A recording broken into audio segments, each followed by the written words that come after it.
골로새서 5장 15절부터 18절까지 한 절씩 교독하도록 하겠습니다. 라오디게아에 있는 형제들과 눈바와 그 여자의 집에 있는 교회에 문안하고, 이 편지를 너희에게 읽은 후에 라오디아게 인의 교회에서도 읽게 하고, 또 라오디아게로부터 오는 편지를 너희도 읽으라. 아키뽀에게 이르기를 주 안에서 받은 직분을 삼가 이루라고 하라. 나 바울은 친필로 문안하노니 내가 매인 것을 생각하라. 은혜가 너희에게 있을지어다. 아멘. 바울의 문안 인사라는 제목으로 같이 말씀을 나누도록 하겠습니다. 이 바울은 모든 서신서에 보면 동역자들과 또 사도로서의 바울로서 늘 문안 인사를 하고 있습니다. 그렇다면 왜 바울은 문안 인사가 바울 서신서에서 이렇게 중요한 부분을 차지하고 있느냐? 이유는 바로 너희들과 우리 모든 믿는 자들이 주 안에서 복음 공동체로서 같이 동역하길 원하고 있는 거예요. 그렇기 때문에 늘 복음 공동체로서의 형제들, 자매들, 또 주의 제자된 자들, 동역자들 늘 소개하면서 문안 인사를 하고 있는 것을 보게 됩니다. 오늘도 사도 바울은 감옥에 있으면서도 교회와 성도들을 위해서 이름 하나하나 부르면서 문안 인사를 하죠. 이 복음 안에서 맺어진 관계의 표현입니다.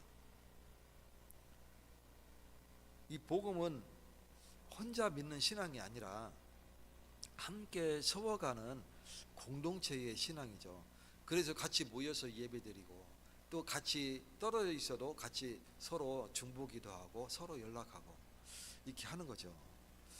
오늘 본문은 복음 안에서 성도가 어떤 관계를 맺어야 하는지를 바울 사도가 알리고 있고, 우리가 이것을 살펴보아야 되겠습니다. 그래서 첫째로 이 복음은 서로 성도를 서로 연결하는 능력이 있어요. 그렇기 때문에 복음 공동체입니다.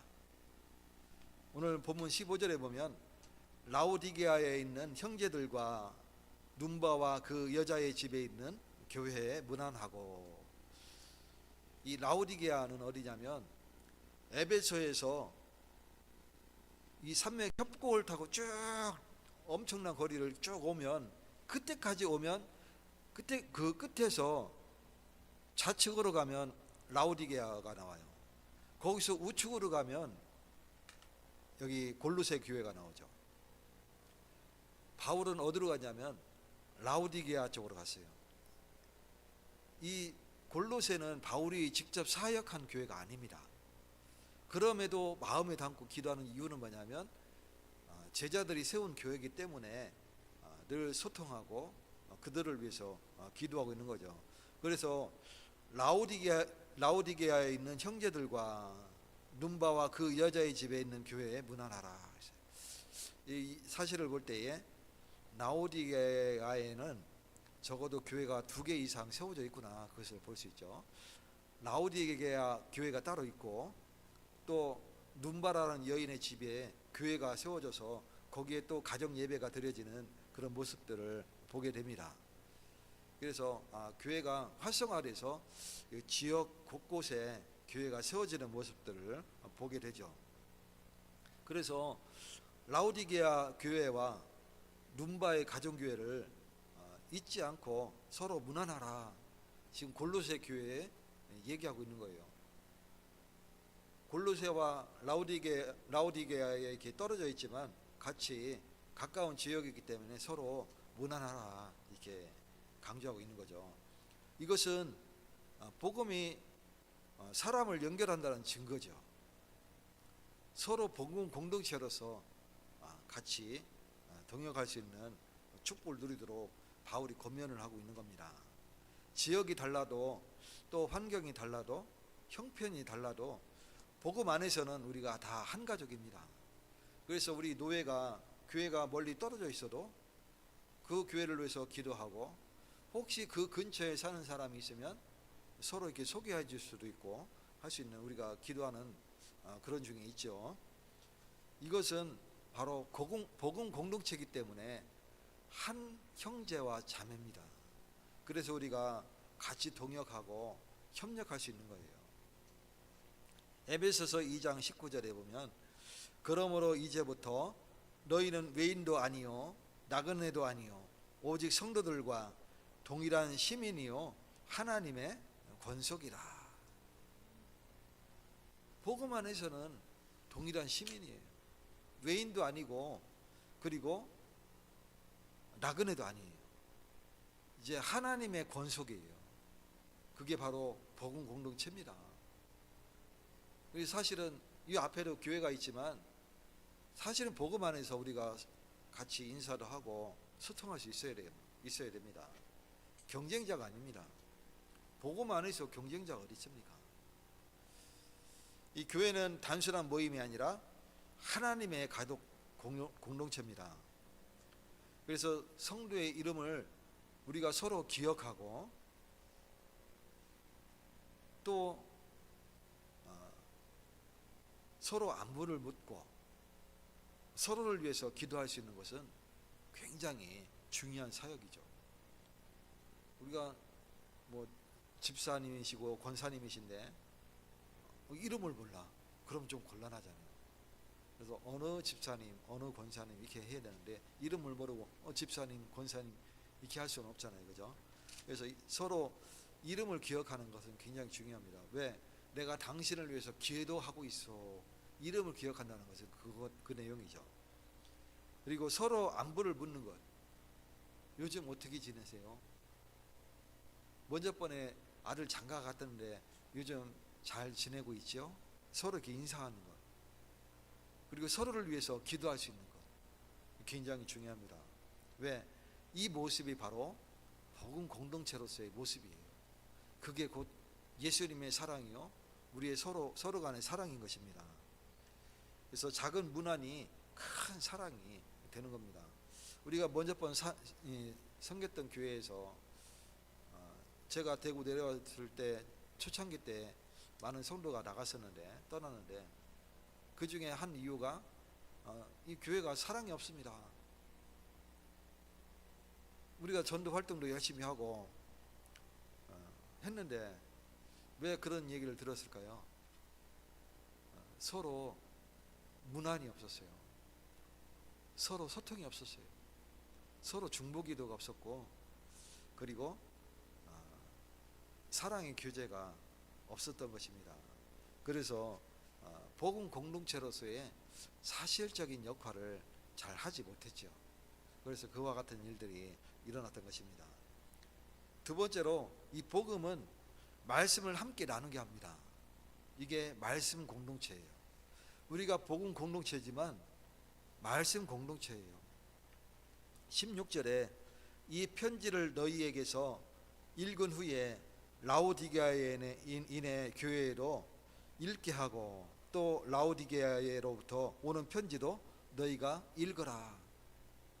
편지가 여기만 보냈느냐? 우리 이 성경상에는 안 나왔지만 아마 분실했거나 뭐 여러 가지 이유가 있겠죠. 라오디게아 교회로 바울이 편지를 보냈습니다. 그러면 그 편지도 너희가 읽고 너희 편지도 그들로부터 읽게 하라. 이 내용이죠. 그 얘기는 뭐냐면 서로 말씀을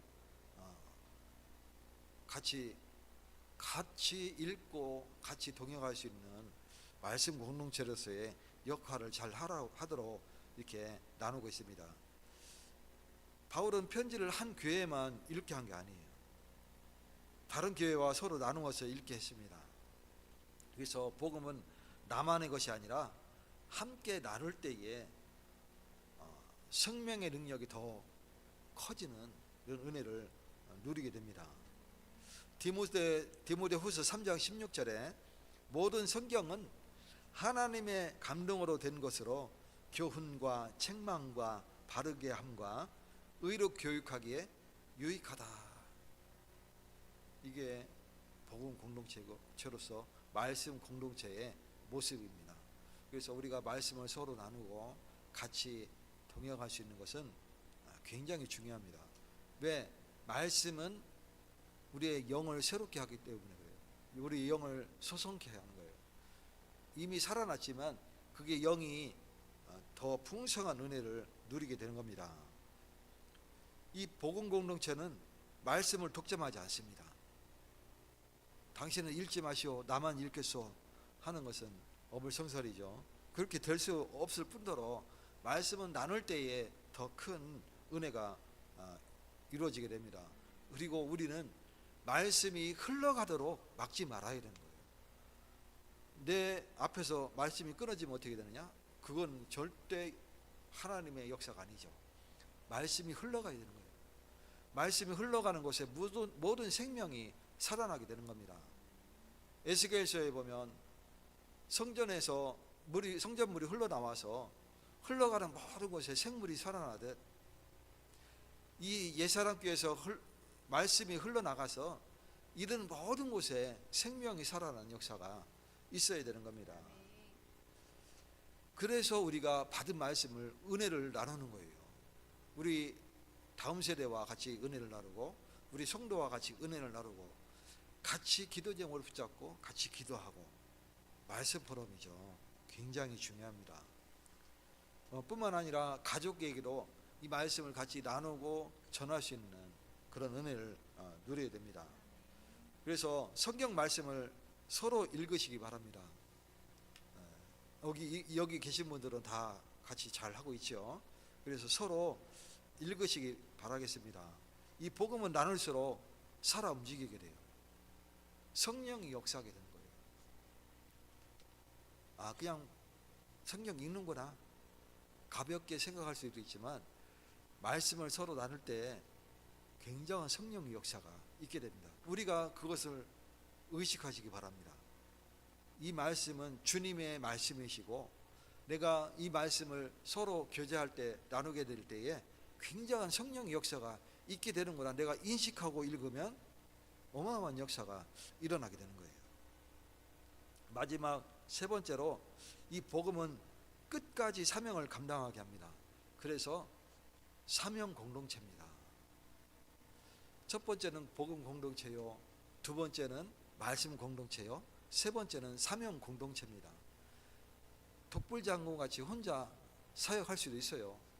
그러나 그 사역은 잠깐 힘내서 혼자 할 수 있어도 이게 오래 갈 수가 없습니다. 오늘 본문 17절에 보면 아키뽀에게 이르기를 주 안에서 받은 직분을 삼가 이루라고 하라. 바울은 아키뽀에게 특별한 메시지를 남깁니다. 그 얘기는 뭐냐면 아마 아키뽀가 그 교회 사역자든지 아니면 외부 사역자든지 사역자겠죠. 그래서 그 맡은 직분을 잘 감당케 하도록 하라 이렇게 했어요. 네가 받은 사명을 끝까지 이루라. 신앙생활은 시작보다 끝이 더 중요해요. 우리가 시작은 내 문제 때문에 시작될 수도 있어요. 그러나 끝이 중요한 겁니다. 중간에 도망가지 말고 우리가 끝까지 주의 일을 이루는 자가 되어야 됩니다. 디모데후서 4장 7절에 보면 나는 선한 싸움을 싸우고 나의 달려갈 길을 마치고 믿음을 지켰다. 내 생의 마지막 숨 넘어가는 그날까지 우리는 우리의 선한 싸움을 싸우고 달려갈 길을 마치고 이제 믿음을 지킴으로 하나님 앞에 서게 되는 겁니다. 이게 사명 공동체로서의 저와 여러분의 관계입니다. 이 복음은 사명을 포기하지 않고 끝까지 하게 하는 힘이 있습니다. 교사로서의 사명, 또 집사로서의 사명, 권사로서의 사명, 성도로서의 사명, 목회자로서의 사명, 중직자로서의 사명. 우리가 이 사명을 사명 공동체로서 각자의 직분을 맡아서 함께하는 그런 은혜를 누리게 됩니다. 하나님은 각 사람에게 맡기신 일이 따로 있는 거예요. 그렇기 때문에 따로 있지만 그 사람들이 모여서 사명 공동체를 이룰 때에 이 교회가 온전한 교회가 되어지고 그 교회가 성장하게 되는 겁니다. 결론적으로 이 복음은 사랑으로 시작해서 충성으로 완성되는 겁니다. 18절에 보면 나 바울은 친필로 문안하노니 나의 매인 것을 기억하라. 은혜가 너희에게 있을지어다. 지금 바울은 로마 감옥에 갇혀 있지만, 매여 있지만 나를 기억하라. 이 안에서도 내가 너희에게 문안하고 있다. 그래서 은혜가 너희에게 있을지어다. 바울은 감옥에 있으면서도 자신의 고통을 원망하지 않았어요. 오히려 기쁨으로 여겼어요. 그러면서 성도를 위해서 은혜를 축복했어요. 이것이 바로 복음의 사람입니다. 내 형편이 어려울지라도 오히려 이것을 겸허히 받아들이면서 중보 대상자들을 놓고 기도하면서 그들을 축복할 수 있는 자, 이게 바로 복음 공동체로서 또 말씀 공동체로서 사명 공동체로서 같이 이루어 나갈 복된 사람인 것입니다. 복음은 사람을 바꿉니다. 그래서 관계를 살리고 말씀을 나누게 하고 사명을 끝까지 감당하게 합니다. 이 은혜를 날마다 누려가시기를 예수 그리스도 이름으로 축원드립니다. 하나님 감사드립니다. 오늘 밤에도 주님의 은혜를 누리게 하셔서 복음 공동체 하나님 은혜를 누리게 하시고 또 말씀 공동체로 같이 말씀을 나누며 사명 공동체로서 각자의 직분을 따라 교회를 섬기며 현장을 섬길 수 있도록 축복되게 하여 주시옵소서. 예수 그리스도 이름으로 기도 올렵나이다. 아멘. 우리 찬송가 505장